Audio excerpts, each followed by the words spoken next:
Welcome to Gardening with Granny. Today we're going to do something really exciting. We're going to make worm tea. Now this isn't something you want to drink, this is something your plants want to drink. So we're going to start out with here, this is a bucket of water. It isn't yet quite full because this is what I could carry.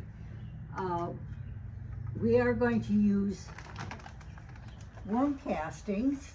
Now you can find lots of recipes online. I'm going to show you my recipe that I've been using for several years now. You can get knee-high pantyhose like from the dollar store, and I've tried several things, but it's really best not to get the black because I feel that imparts some dye into the tea that I really don't want. Now this tea is not going to be heated. It is best if the temperatures are 40 and that's Fahrenheit. Between 40 and 70. I don't like it any higher than 70, but I reuse this bag. You can dump out the worm castings, put it into the garden and till it into your soil.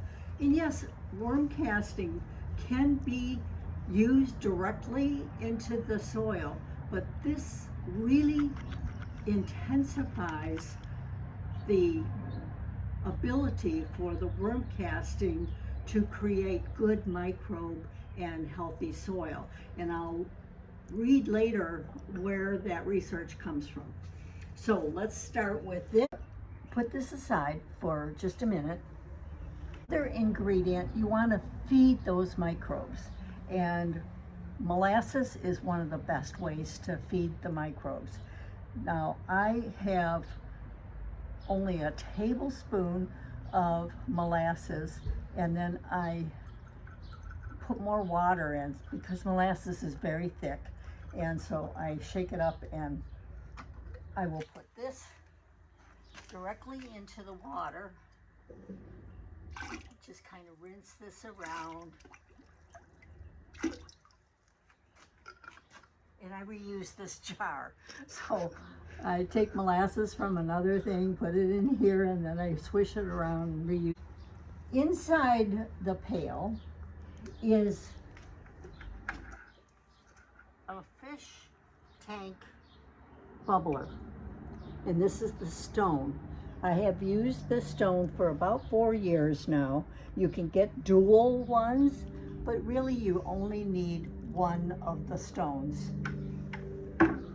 Now, the reason for the bubbler is you're oxygenating this fertilizer, and it will not smell.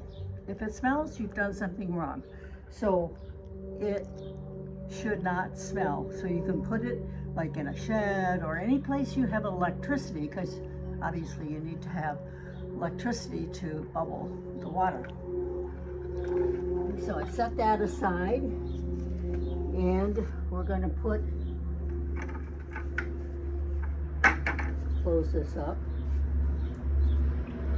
put our worm casting into the water, which is now kind of murky because we have, but once that saturates and gets wet, then it will no longer float, it'll kind of sink.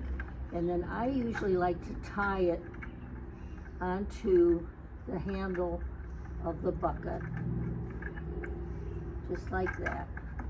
Not a big deal. We will fill this more with water, it's just that toting it is not easy. All right, so we're gonna plug this in. They have a handy dandy plug right here.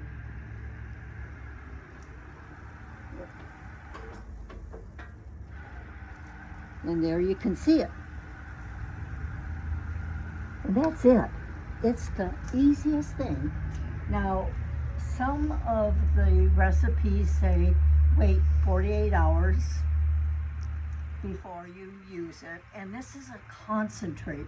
So basically you take a cup of this to a gallon of water, and you can spray the plant tops, roots, however you want to use it. It will not harm the plant.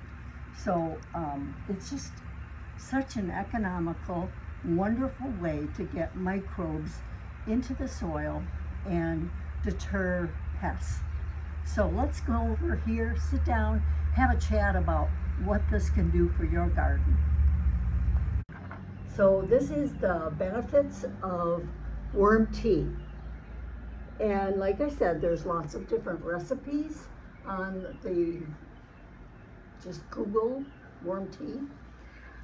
And I showed you mine and the ingredients in it.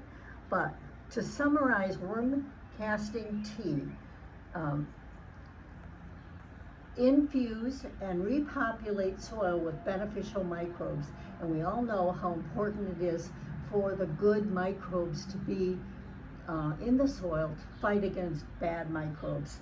It helps prevent diseases and pests in both the soil and the plants, helps reverse the effects of disease. So if you are having a plant that looks kind of spindly, this is great. You can make this 48 hours later, apply it, and it's beneficial. Now, I like to apply mine early in the morning or later. I don't like to apply it in the heat of the day.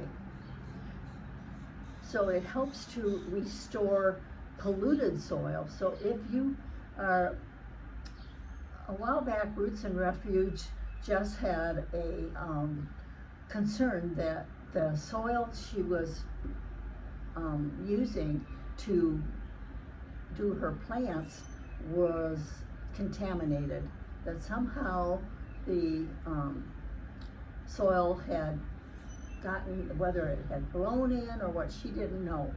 But and she researched a bunch of stuff, and I'm surprised she didn't come up with worm casting tea because of the well substantiated benefits of it.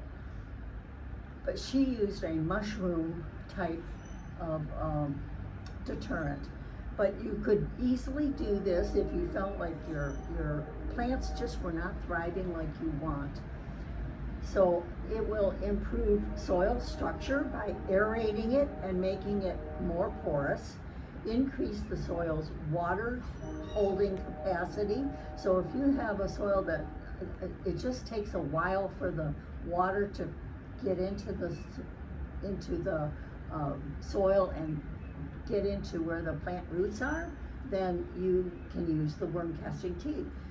It promotes more foliage and larger and thicker stems, which is really wonderful for like tomatoes, where they depend on a good healthy stalk so that it's not flopping over. And it will increase higher yield. So I hope you try some worm casting tea. It really is going to benefit your garden. And till next time, I almost forgot. The last few years, I've added fish oil to the recipe. So what you do is you just take 1 tablespoon of the fish oil and mix it into the tea, and it's like magic. So I hope that you make your own compost tea. Let me know in the comments below if you do, if you've used it before and it's been beneficial or not. But thanks for watching. See you in the next video. This is Gardening with Granny.